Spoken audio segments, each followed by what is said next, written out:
দর্শক, বাংলাদেশ বনাম ইউএসএ যে মধ্যকার আজকের ওয়ার্ম আপ খেলা ছিল, প্রস্তুতি ম্যাচ, সে খেলা ইতিমধ্যেই লণ্ডভণ্ড হয়ে গেছে। এ যেন বাংলাদেশের রেমাল হানা দিয়েছে মার্কিন যুক্তরাষ্ট্র। মাঠের অবকাঠামো দেখা যাচ্ছে একদম ভেঙে চুরে চুরমার। মাঠকে যে টি-20 ওয়ার্ল্ড কাপের জন্য ব্যানার ফেস্টুন দিয়ে সজ্জিত করা হয়েছিল, সে অবস্থায় এখন আর নেই। কারণ অলরেডি এখানে যে ঝড়ো হাওয়া বা ঘূর্ণিঝড় বয়ে গেছে, সেখানে এগুলো ভেঙে চুরে গেছে এবং মাঠের মধ্যেও অনেক ক্ষয়ক্ষতি হয়েছে।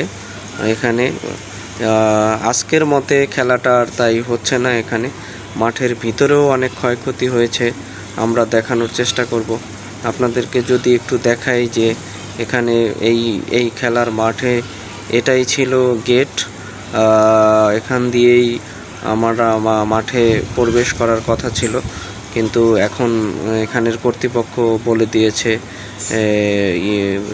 ঢোকা যাবে না।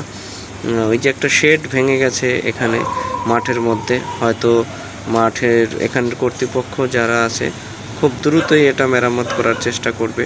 কারণ এই মাঠেই রয়েছে বাংলাদেশ বনাম শ্রীলঙ্কার মধ্যকার খেলা, যে খেলা আইসিসি এই ওয়ার্ল্ড কাপ টি-20 ওয়ার্ল্ড কাপের খেলা, যার কারণে মাঠ প্রস্তুত করার জন্য হয়তো কর্তৃপক্ষ খুব দ্রুতই পদক্ষেপ নেবে এবং আজকের খেলাটার কোনোভাবেই হচ্ছে না, যেটা আইসিসি থেকেই স্থগিত ঘোষণা করা হয়েছে, যার কারণে